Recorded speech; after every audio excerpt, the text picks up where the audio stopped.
Let's talk about Leonard Fournette coming to the Broncos. Welcome into the Broncos Breakdown by Chat Sports. Matthew Peterson here, breaking down an interesting article I came across that had Fournette coming to Mile High. So we're going to dive into that, unpack the entire running back room and whatnot, and discuss the idea of playoff Lenny joining Sean Payton up in Denver. Now, before we do, I just want to give back to all of our great viewers and subscribers here and commenters. I went through the comment section. I pulled out some familiar names that have been frequent commenters before. Nate Williams, shout out to you for sharing our content over on Twitter. Thank you so much.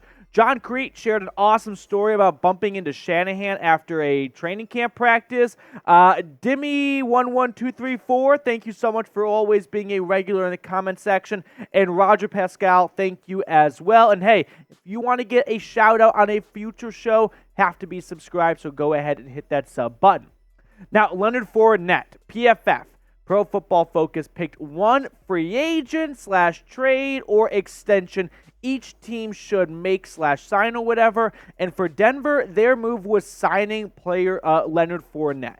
Now, he turned 28 years old this past January, so he's a little bit up there in the age column, but he's not on the wrong side of 30, and I still think he has some good years left in the tank. Now, PFF ranked him 47th overall out of 60 qualifying running backs a season ago, so not coming off a spectacular season, but there are reasons for that Brad Spielberger identified in his article. He said Fournette wasn't at his best in 2022, but the injury-decimated Tampa Bay Buccaneers offensive line struggled to create any rushing lanes.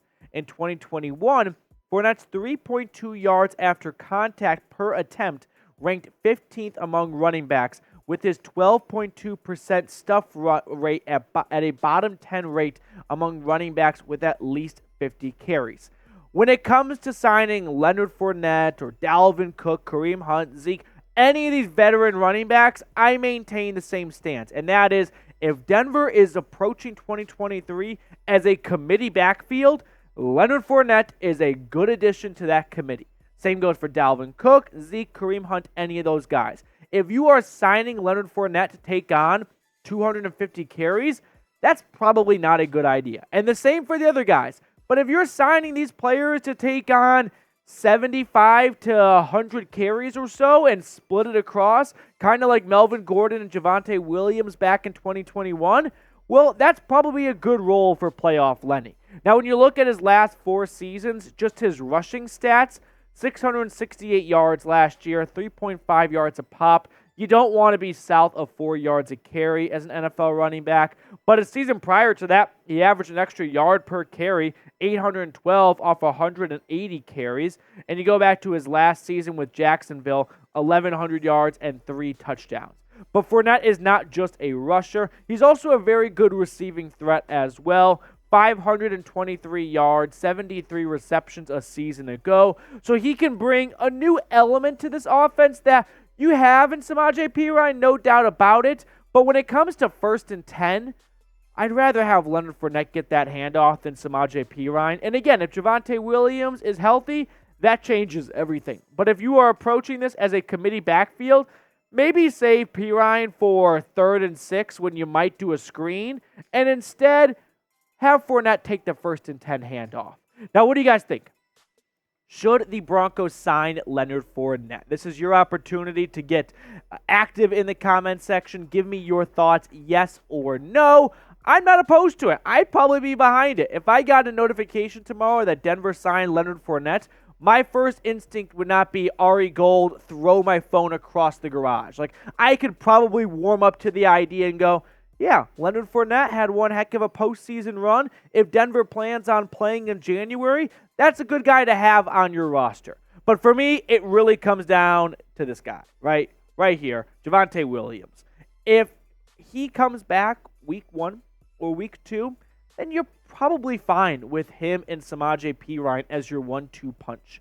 But if Javonte Williams is not going to be playing week 1 or week 2, and I didn't think he would be, but he was a limited participant during minicamp and OTAs, but if he's not going to be even 90% or 85% until week 6-ish, and that really shouldn't surprise many people. Like, go look at J.K. Dobbins and Saquon Barkley's recovery time after they had major knee injuries the last few years.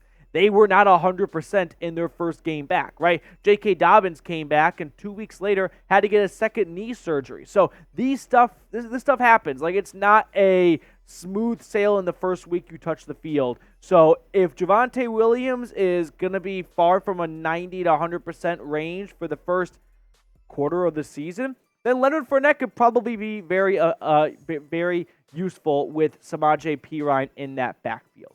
Now, when it comes to lining up a Javonte Williams return, July 28th, we found out, is the first day of training camp. My suspicion is Williams will start on the PUP list, so we probably won't see him in the preseason as well. Their first preseason game against the Arizona Cardinals on August 11th, and then their Week 1 opener against the Las Vegas Raiders on September 10th. So it's unlikely we see him in the training camp portion or even the preseason. They're likely not going to rush him back for meaningless preseason football games.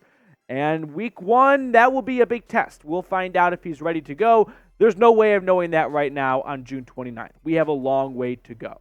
The rest of the running back room is interesting, though, because if you don't have Williams, you really got to look deeper, right? You have Tony Jones, who you signed in free agency, not a relatively well-known player. Tyler Beatty came over after being drafted by the Baltimore Ravens. And then there's Jaleel McLaughlin, a UDFA out of Youngstown State, who's got a lot of good buzz as of late. Now, speaking of good buzz and whatnot, the 4th of July is almost here. It's not too late to revamp your 4th of July wardrobe, rep your favorite team, the Broncos, while also wearing red, white, and blue. This awesome Broncos 4th of July shirt is going to go away shortly. So get it today, and you can get it before the 4th. Pretty good shipping deals going on thanks to our friends at Fanatics. Chatsports.com/BroncosUSA. I put that link in the comments and the description of today's show. Now, looking at the running back room a little bit deeper, Samaje Perine, if he is the bell cow back for the first couple of weeks and they don't sign a Leonard Fournette or a Dalvin Cook or something like that, I'm not all that sold on Perine being someone who can take on 20-plus carries a game. And if you want to help Russell Wilson in 2023, you should probably build a pretty good ground game. Like, I guess Pete Carroll at the end got the last laugh because we all wanted Russ to cook. And last year we saw that was probably not the best idea. So Sean Payton is going to want to run the football. They did not sign Ben Powers and Mike McGlinchey to be the highest paid tackles and guards in free agency this year to pass the ball 35 to 40 times. Those are run blocking players.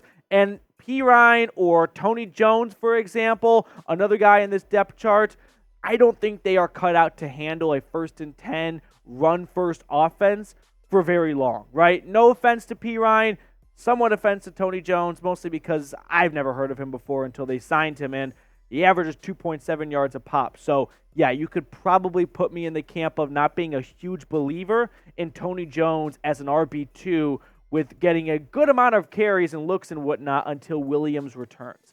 Now, another player that's been making some buzz on the running back depth chart has been Jaleel McLaughlin, the UDFA out of Youngstown State. He put up over 8,000 rushing yards in 5 seasons in NCAA FCS football. So not the highest quality opponents, but 8,000 yards, that's going to turn some necks and that's going to get some eyeballs on you. So Jaleel McLaughlin is definitely a sleeper to watch for. And after the first week of training camp, there could be a signing that happens when the pads come on. Sean Payton gets to see Tony Jones, Samaje Perine, and McLaughlin right in front of him with the real contact drills being had. And he goes, okay, this is not going to work. We're getting word from the trainers that Javonte Williams' knee is coming along, but not coming along quick enough to have him ready to go week 1 or week 2 or maybe even week 3. And this in front of us is not going to get the job done if we want to run the football 30 times a game, 30-plus times a game. So, yeah, we're going to have to go out and sign a proven veteran back that can get the job done until Javonte Williams returns, because Perine's good. He's good in third down situations. He's a great pass blocker. He's good out of the backfield, good receiving threat. But in terms of running between the tackles on early down situations when defenses are stacking the box because they know a run is coming, That's probably not where Samaje Perine is at his best. But Dalvin Cook or Zeke or Kareem Hunt or Leonard Fournette, they could probably be much better in that area and just not call on them 200 times in a season, and they can have fresh legs all year long. Now, before we get on out of here and we have our hot take for the summer, when did you become a Broncos fan? Were you born a Broncos fan? Did you join when it was Peyton Manning coming over? Let me know down in the comment section when you became a Broncos fan. Plus, if you comment, I'll know you watched all the way through. So it's a good way to know where the MVPs of the channel are. Now, let's get some summer hot takes because it is a cooler day in Denver after having a heat wave come through. Just 78 degrees high for today. So that puts us right in that sunscreen take, which is actually really good timing because producer Rolly could have used some sunscreen last weekend. He came in looking like a lobster. It was so bad, he could not wear his... We're in Dallas, Texas, ladies and gentlemen. It's over 100 degrees. The man is wearing a sweatshirt to work because he can't show his skin. It's that burnt. But enough with roasting producer Rolly. The sun did that enough. He should have wore some sunscreen. But my sunscreen take, which is just, hey, it's not super hot. Just put a little sunscreen on. Your mom rubs down your arms and your ears before you hop in the pool. Jerry Jeudy eclipses 1,000 yards this year for the first time in his NFL career. I don't think that's a blazing hot take, but 3 years in, it has not been done. So year 4 hopefully is the first year with maybe some more just proven with stability around him, right? Less changing of the guard in terms of the quarterback and the head coach and the offensive coordinator. New OC, new head coach, but same quarterback. So I guess we're taking a step in the right direction. But that is my sunscreen take. Jerry Jeudy gets 1,000 yards this year.